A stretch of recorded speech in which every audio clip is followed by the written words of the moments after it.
Assalamualaikum warahmatullahi wabarakatuh. Salam sejahtera, salam sehat semuanya. Hari ini saya Agung Betul Hikmah sebagai pengampu mata kuliah metode perancangan program. Di pertemuan 3 ini kita akan membahas tentang developing an algorithm atau mengembangkan sebuah algoritma. Di mana tujuan dari pembelajaran ini yaitu untuk memperkenalkan metode analisis masalah dan bagaimana cara mengembangkan solusinya. Yang kedua, bagaimana kita untuk mengembangkan sebuah algoritma sederhana dengan menggunakan sequence control structure atau menggunakan struktur kontrol urutan. Tujuan yang ketiga adalah untuk memperkenalkan metode pemeriksaan secara manual untuk mengatasi solusi yang kita kembangkan. Secara garis besarnya kita akan mendefinisikan masalah, kemudian kita akan merancang algoritma solusinya seperti apa, dan kita akan memeriksa algoritma solusinya seperti apa. Baik, kita bahas yang pertama yaitu mengenai definisi the problem atau mendefinisikan sebuah masalah ya. Langkah pertama dan salah satu yang paling penting adalah mendefinisikan masalah. Kita harus membaca dan selalu membaca ulang setiap permasalahan dengan cermat sampai kita benar-benar memahami apa yang diperlukan. Dan kita pun harus mencari sebuah informasi tambahan untuk membantu dan menyelesaikan ya setiap ambiguitas atau istilah lainnya yaitu bermakna ganda atau redundansi data atau kekurangan dalam spesifikasi setiap permasalahan. Nah, untuk membantu menganalisa permasalahan awal, masalah harus dibagi menjadi 3 komponen. Yang pertama harus ada input, ya, di mana input itu adalah daftar sumber data yang disediakan untuk masalah tersebut. Kemudian adanya output atau daftar output yang dibutuhkannya. Kemudian pemrosesan atau daftar tindakan ya yang nantinya diperlukan untuk menghasilkan sebuah keluaran yang diperlukan. Nah, jadi kita harus membagi ya masalah tersebut yang sudah dijelaskan tadi di atas, yaitu kita harus menentukan input, output, dan pemrosesan. Nah, saat membaca rumusan masalah, komponen input dan output harus mudah diidentifikasi. Nah, dengan itu kita harus menggunakan kata-kata deskripsi seperti kita harus menggunakan kata benda dan kata sifat, dan komponen pemrosesan juga dapat diidentifikasi dengan mudah. Nah, pernyataan masalah biasanya menggambarkan langkah-langkah pemrosesan sebagai sebuah tindakan, yaitu menggunakan kata kerja dan kata keterangan. Saat membagi masalah menjadi 3 komponen yang berbeda, analisis kata-kata aktual yang digunakan dalam spesifikasi dibagi menjadi kata-kata yang deskriptif dan tentunya menyiratkan tindakan. Nah, karena tindakan ini akan membantu untuk nantinya menggarisbawahi atau underline daripada kata benda tersebut dan kata sifat dan kata kerja yang digunakan dalam spesifikasi masalah. Dalam beberapa masalah pemrograman, input, proses, dan output mungkin tidak didefinisikan dengan jelas. Nah, dalam kasus seperti itu, Yang terbaik adalah berkonsentrasi pada output yang kita perlukan. Dengan melakukan cara ini, nantinya akan menentukan sebuah input, di mana input itu akan menentukan langkah-langkah pemrosesan yang diperlukan untuk menghasilkan sebuah output yang diinginkan. Nah, pada tahap ini, bagian pemrosesan harus menjadi daftar tindakan apa yang perlu dilakukan, bukan bagaimana tindakan itu akan diselesaikan. Dan perlu diingat, jangan mencoba untuk menemukan solusi sebelum masalah sepenuhnya dapat didefinisikan. Nah, dan perlu diingat juga, jangan mencoba untuk menemukan solusi sebelum masalah sepenuhnya didefinisikan tadi ya. Nah, ini perlu digarisbawahi sama teman-teman semua. Jangan maksudnya bagaimana ya tindakan itu akan diselesaikan. Jangan mencoba untuk menemukan solusi masalah sepenuhnya didefinisikan. Nah, mari kita lihat contoh yang sederhana ya. Dalam kasus sebuah program diperlukan untuk membaca 3 angka, kemudian menjumlahkannya dan mencetak totalnya. Dengan melihat kata benda dan kata sifat yang digarisbawahi ini, kita bisa mudah untuk melihat bahwa input untuk masalah ini adalah 3 angka. Nah, dan outputnya adalah total. Nah, ini akan sangat membantu untuk menuliskan 2 komponen pertama dalam diagram sederhana di atas, yang kita sebut dengan diagram pendefinisian, di mana inputnya adalah ketiga angka tersebut, yaitu angka 1, angka 2, dan angka 3. Sementara outputnya yaitu menghitung totalnya. Nah, bagaimana prosesnya? Dari kedua garis bawah kata kerja dan kata keterangan tersebut yang digunakan dalam spesifikasi masalahnya, nah ini tentunya akan menetapkan tindakan apa yang kita perlukan nantinya. Contoh selanjutnya bisa kita lihat di bawah ini ya. Nah, sebuah program diperlukan untuk membaca 3 angka. Tadi inputnya 3 angka, kemudian menjumlahkannya, ini sudah digarisbawahi, dan mencetaknya. Nah, dengan melihat kata-kata yang digarisbawahi di atas, dapat dilihat bahwa kata kerja pemrosesan adalah baca, kemudian jumlah, dan cetak. Nah, langkah-langkah ini sekarang dapat ditambahkan ke diagram pendefinisian untuk kita untuk membuatnya lengkap. Saat menuliskan setiap kerja pemrosesan, sertakan juga objek-objek atau kata benda yang terkait dengan kata kerja diagram, di mana nantinya akan mendefinisikan seperti hasil berikut ini. Ini ya, contoh inputnya tadi telah jelas kita membaca 3 angka ya, angka 1, 2, 3. Maka processingnya kita tulis di sini read ya, atau baca 3 angka tree number-nya. Kemudian jumlahkan ya ketiga angka tersebut dan cetak angka total, sehingga menghasilkan 3 proses di sini adalah baca, jumlah, dan cetak, dan menghasilkan outputnya total. Nah, input untuk masalah, output yang akan dihasilkan, dan langkah-langkah processing yang diperlukan untuk mengubah input menjadi output.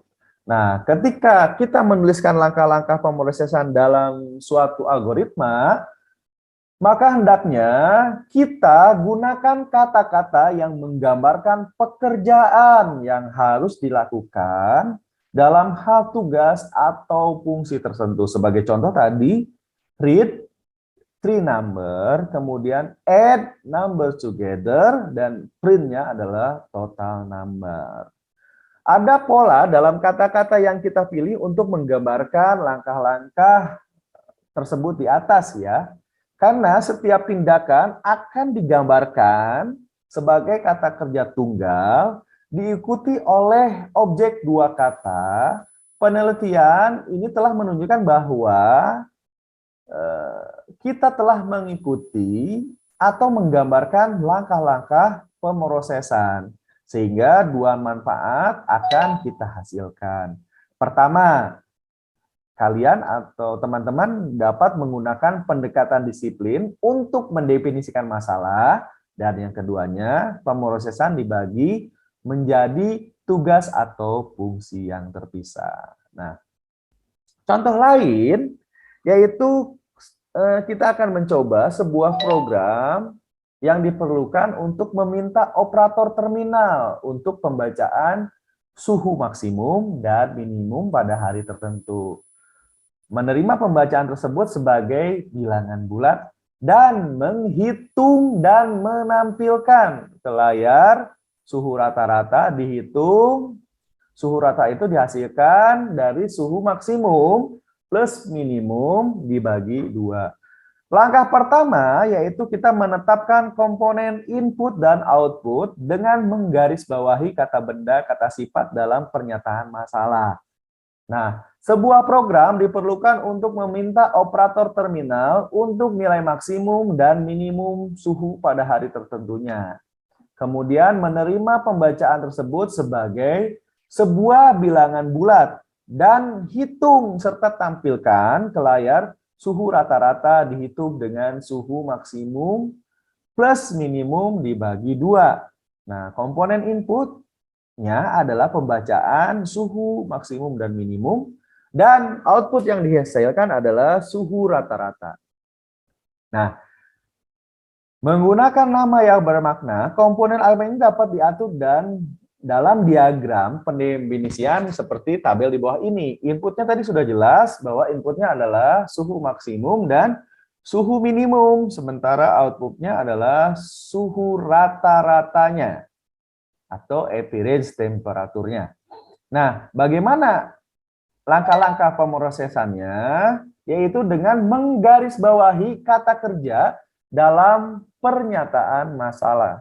Nah, sebuah program diperlukan untuk meminta operator. Kita garis bawahi kata memintanya, ya.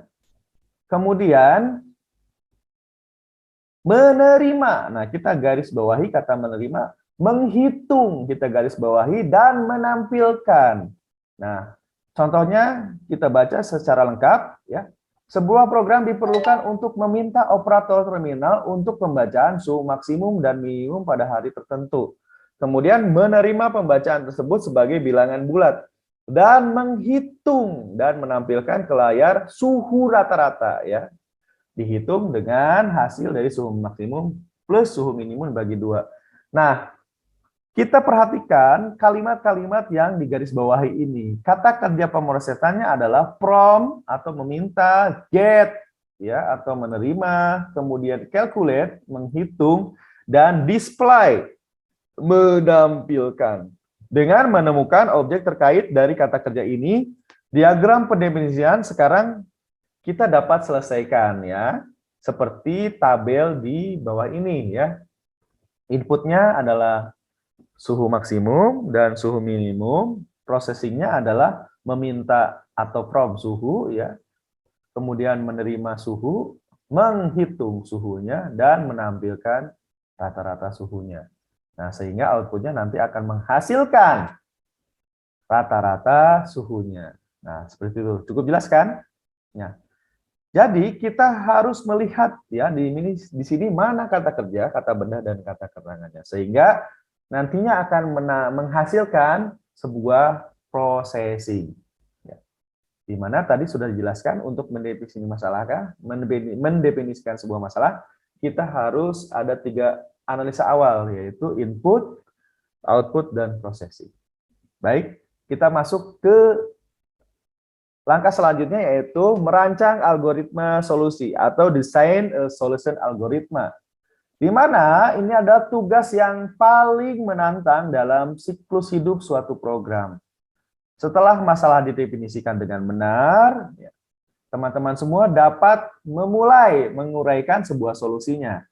Nah, upaya pertama dalam merancang sebuah algoritma biasanya tidak menghasilkan produk jadi. Nah, langkah-langkah solusi mungkin nantinya dapat diubah atau dapat dihapus oleh teman-teman semua. Nah, Pescode ini berguna dalam proses, ya, karena Pescode relatif mudah untuk menambah atau menghapus atau bahkan mengubah sebuah instruksi.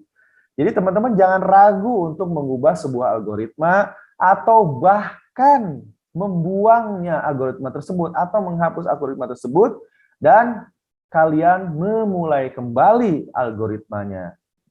Jika teman-teman tidak sepenuhnya puas, ya, atau jika algoritmanya tidak benar, maka otomatis program tidak akan pernah benar. Nah, ada beberapa argumen bahwa pekerjaan seorang programmer berakhir dengan desain algoritma.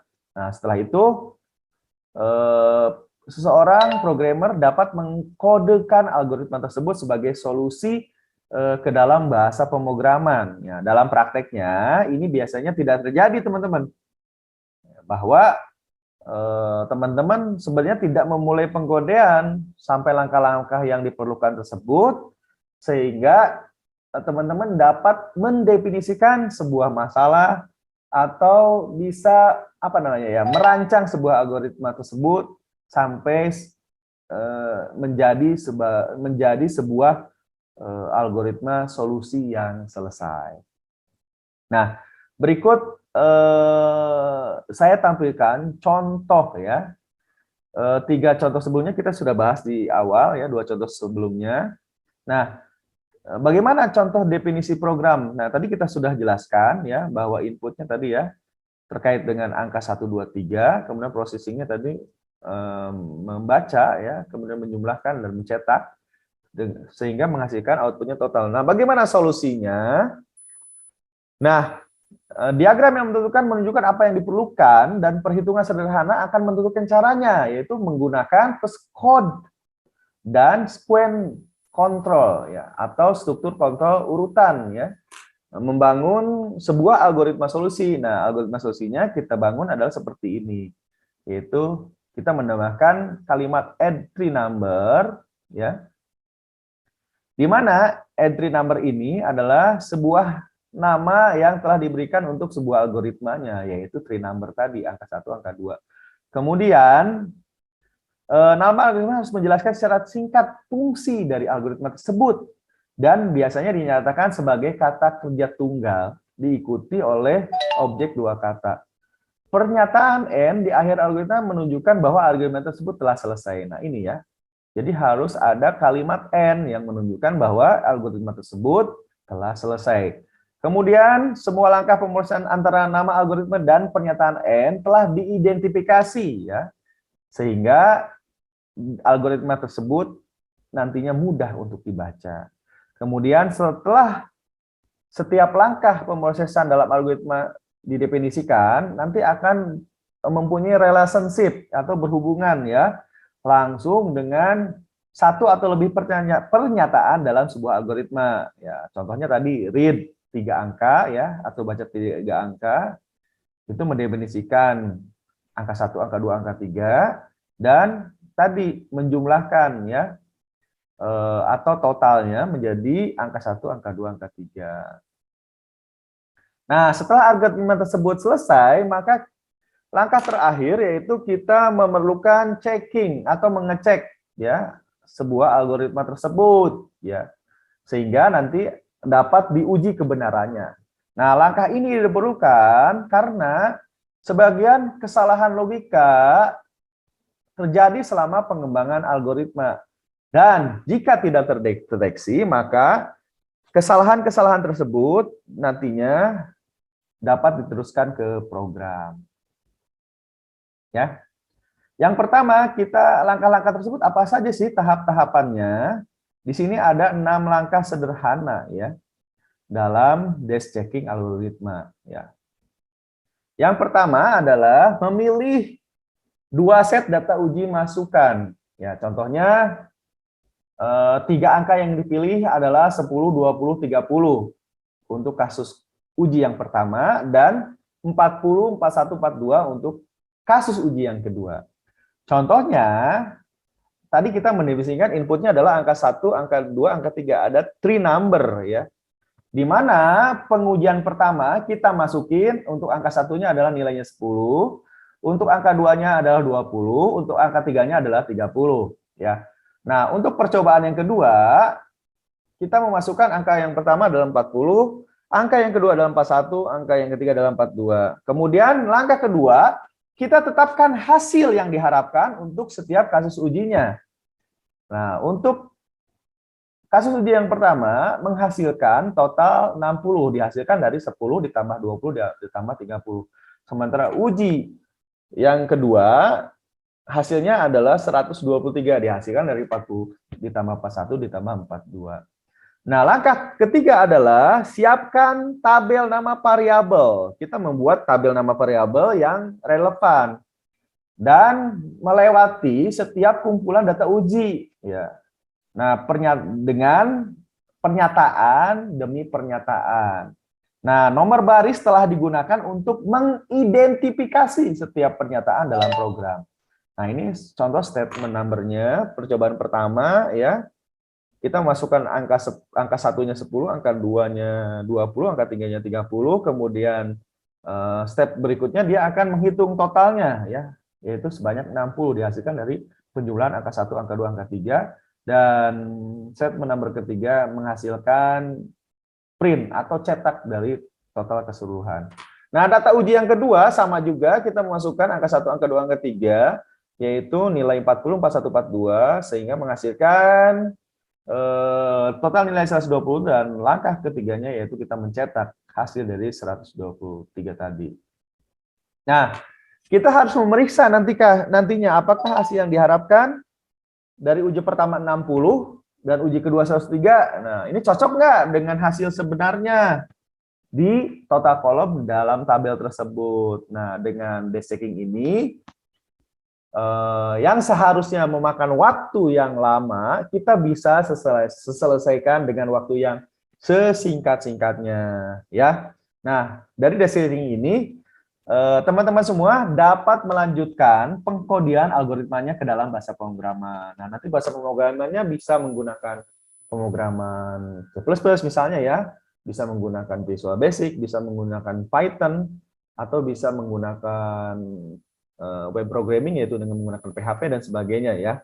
Nah, perhatikan bahwa jika pada akhir pengujian tersebut tidak sesuai dengan hasil yang diharapkan, maka algoritma mungkin berisi kesalahan logika. Dalam hal ini perlu teman-teman periksa kembali algoritmanya dan nantinya lakukan perbaikan kesalahan.